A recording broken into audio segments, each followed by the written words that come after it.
Welcome back to our channel. Do you remember the face of the perfect 90s boyfriend, impossibly handsome, yet approachable? A certified genius, yet somehow still one of us. A photograph captures a smile, but it never reveals the silent battles hidden behind it.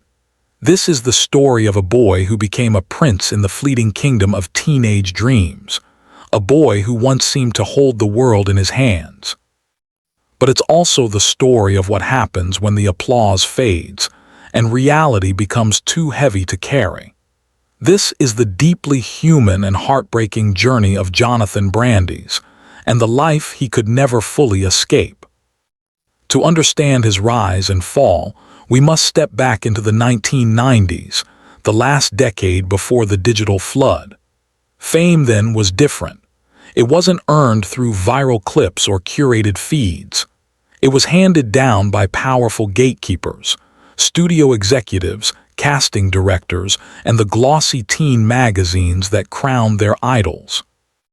Publications like Tiger Beat, Bop, and 16 were cultural bibles, elevating young stars into flawless archetypes, the sensitive artist, the rugged rebel, the boy next door. But this spotlight was also a cage, forcing real people to fit unreal molds. Into this world stepped a dazzling child from the East Coast, Jonathan Brandis. Jonathan Gregory Brandis was born on April 13, 1976 in Danbury, Connecticut. He was an only child, brilliant from the start. His mother, Mary, was a teacher and later his manager. His father, Greg, worked as a firefighter and food distributor. They were a Hollywood family, yet they saw something extraordinary in their son. Jonathan read novels at 4, possessed a photographic memory, and had an insatiable curiosity. Unlike many child actors, he wasn't forced onto sets. Performing fascinated him. At 4, Jonathan was modeling for Buster Brown shoes. At 5, he was in commercials, selling everything from cereal to toys. By 6, he landed a role on the soap opera One Life to Live. Even then, viewers noticed his uncanny focus. Hollywood soon beckoned, and at 9 years old, the Brandis family moved to Los Angeles, a bold leap for their only child's dream. Jonathan built his career step by step, appearing in Who's the Boss, Full House, Murder, She Wrote, and many other shows. He quickly gained a reputation as reliable, professional, and far more mature than his years. But 1990 became his breakthrough. That year, he played young Bill Denborough in the TV adaptation of Stephen King's It.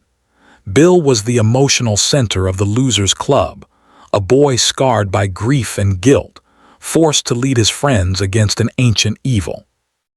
At just 14, Jonathan had to portray sorrow, rage, leadership, and even master a stutter. His performance was astonishing, anchoring the miniseries and often outshining adult co-stars. Immediately afterward, he starred in the never-ending story I as Bastian Bucks. While the sequel fell short of its predecessor, Jonathan's leading man looks were undeniable. Then came Sidekicks in 1992, where he played opposite Chuck Norris. Training in martial arts and performing stunts, he proved he could handle action as well as drama. By then, Jonathan Brandis was the complete package. But it was Sequest DSV in 1993 that made him a global superstar. Produced by Steven Spielberg, the show was pitched as an underwater Star Trek. Set in the near future, it followed a futuristic submarine and its crew, including teenage prodigy Lucas Wolingsack, a role written for Jonathan and hand-picked by Spielberg. Overnight, he became one of the most famous teens on Earth. The numbers were staggering. Brandis received over 4,000 fan letters per week. His face dominated magazine covers, tour abroad drew screaming crowds, and unlike many idols, Jonathan was articulate, thoughtful, and even philosophical in interviews. He discussed literature and science as easily as fan mail, deepening his appeal. He was the thinking girl's crush, brilliant, sensitive, and seemingly perfect. Yet behind the adoration, the pressure was suffocating. At just 16, Jonathan worked grueling 14-hour days while Sequest struggled with direction. Co-star Roy Scheider clashed with the network, and Jonathan found himself defending the show in the press while carrying its weight as its teen face. His own adolescence was sacrificed to corporate demands. Still, his true self shone through. Away from cameras, Jonathan often visited children at the Arnold Palmer Hospital with his father, sitting by their beds and listening to their stories. Staff remembered his kindness, his patience, and his ability to connect. Beneath the celebrity mask, he longed for authentic connection. But fame is fickle. When Sequest was canceled in 1996, Jonathan was only 20 and suddenly unemployed. Transitioning from teen idol to adult actor is Hollywood's deadliest game. Casting directors couldn't see past his poster boy image. The phone that once rang non-stop went silent. Jonathan fought to prove himself. He took gritty roles, including Ang Lee's Ride with the Devil, The Indie Outside Providence, and romantic comedies. He stretched himself, choosing depth over glamour. But the audience who adored him as a teen didn't follow him to art house films. He became trapped, too famous to start over but not famous enough for new opportunities. Still, he reinvented himself behind the camera. Jonathan wrote scripts, sold a pilot to Disney, and dreamed of directing. In 2002, he directed his short film The Slanesville Boys, a dark crime drama. It was his proudest achievement, yet Hollywood largely ignored it. His creative voice went unheard. These disappointments weighed heavily. His long-term relationship with actress Tatiana Ali ended and isolation deepened. Friends described his cycles of optimism and despair. Then came what felt like his last chance, a role in Heart's War 2002 alongside Bruce Willis and Colin Farrell. Jonathan gave it everything, only to discover at the premiere that his performance had been cut down to seconds. For someone already fragile, it was devastating. To him, it wasn't just a lost role. It was Hollywood declaring he no longer mattered.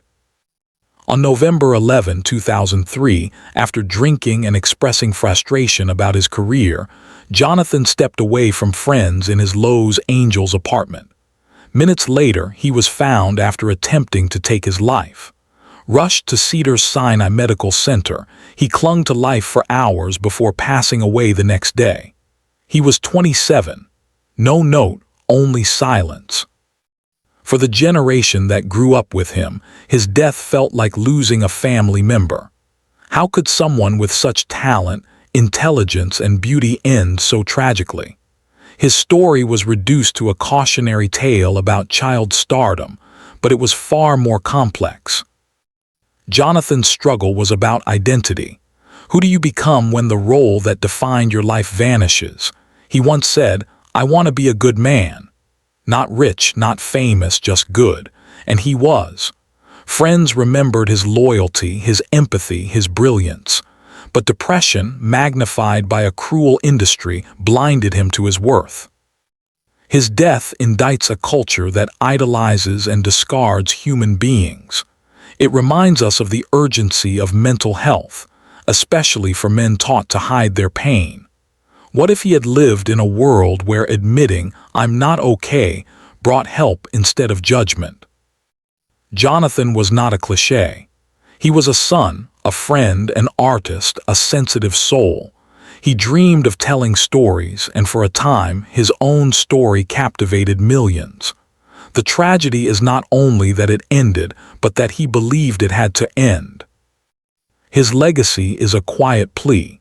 To look beyond the spotlight, to see the fragile humanity in all of us, and to remember that every life deserves the chance for a second act.